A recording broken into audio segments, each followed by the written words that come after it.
Previously, we noted that because of Einstein's postulate about the speed of light being observed the same for everyone, we had to realize that the person, if doing the measurements of the speed of light here from someone with some sort of flashlight on a train moving forward, that person still measures the speed of light as just c, the same amount, and this person would measure the speed of light the same, whether from his own flashlight or from any other source.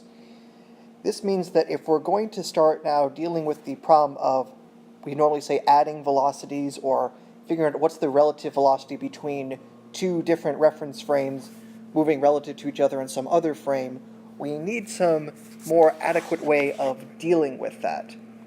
And since we've talked about the Lorentz transforms of coordinate systems, we can actually start dealing with that a little bit more carefully. So here's our sort of abstract scenario. We have our two reference frames, S and S prime. S prime, everything here is in blue. And let's suppose now we actually have some sort of third object, say a spaceship moving with some speed. And suppose that speed is measured by somebody in the S prime frame. And they measure this, and we'll give this velocity as u prime. So this is the velocity measured in the prime frame. And that prime frame is moving with some velocity itself, v, relative to our original S frame. So a case like this might be, there is somebody here on Earth at rest, we would say. There is some sort of ship moving with some velocity v, and they're measuring some other ship out in space.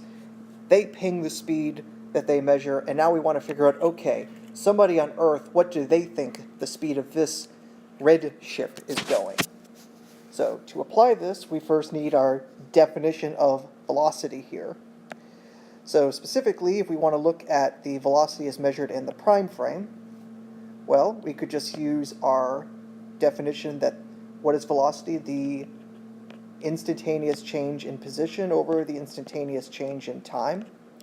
And we need to use x prime and time prime, or t prime, because these are measurements all being done in the s prime frame. Now we also have some points of definition from our Lorentz transforms that an infinitesimal little distance x prime is going to be the equivalent of gamma times dx minus v dt. So this transform we already know of from our work on Lorentz. So if we wanted to go from the x prime frame to the x or vice versa, we would use an equation like this. Similarly, we also have an infinitesimal amount of time in the s prime frame, and then how that relates to the unprime frame in a similar fashion. dx.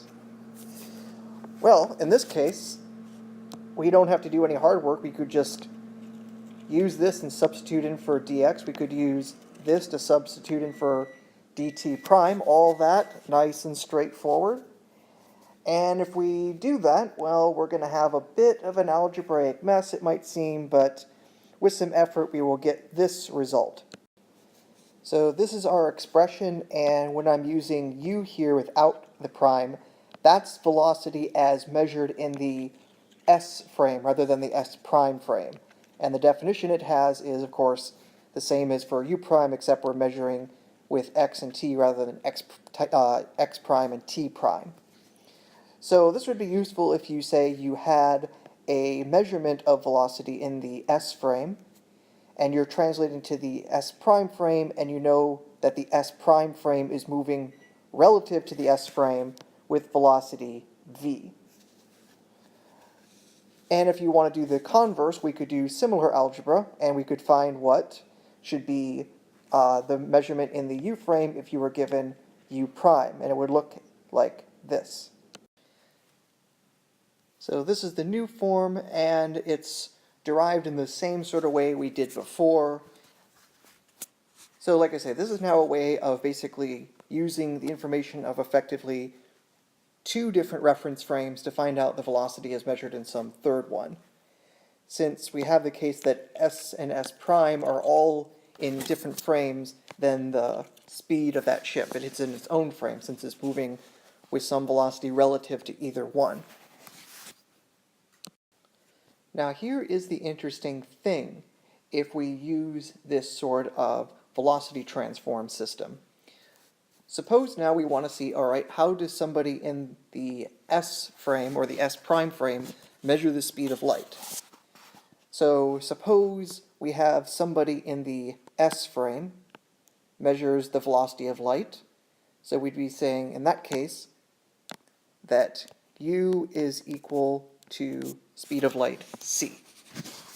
So now we want to figure out, okay, what does somebody in the prime frame measure the speed of light as? What do they say u prime is? Well, if we start substituting in, we're going to get c minus v 1 minus c times v divided by c squared. And what do we get with that? We can simplify, and I'll also take out a factor of c by distributive property. So I'll have 1 minus v over c in the numerator divided by, well, 1 minus v over c in the denominator. See, the numerator and denominator have a common factor, and we get speed of light c. So, no matter how fast one frame is moving relative to the other, no matter what happens, everyone agrees on the speed of light. So, as we see that the postulate that Einstein first put in, once you try plugging in speed of light again, you find out that his postulate still holds. Everything so far is nice and logically consistent. So to make this a little bit more concrete, let's take the example of we have, because anytime we deal with special relativity it has to be sci-fi, various alien ships. We can have ourselves a flying saucer and some sort of shuttle. So we'll say the flying saucer is some sort of like mothership. And the smaller one, the shuttle, we'll use a little s for that.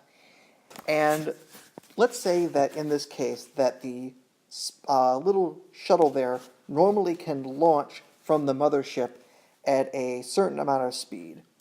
We'd say that as measured by the mothership, u prime is going to be going at 0.4 times the speed of light. The mothership itself is moving with some velocity relative to the Earth, and let's give that velocity a certain value. Let's say that ship is going incredibly fast at 0.8 times the speed of light. So the question is, all right, if the shuttle moves with this sort of speed relative to the mothership, and the mothership is moving this quickly, well, what is the velocity relative to the Earth of the little shuttle here?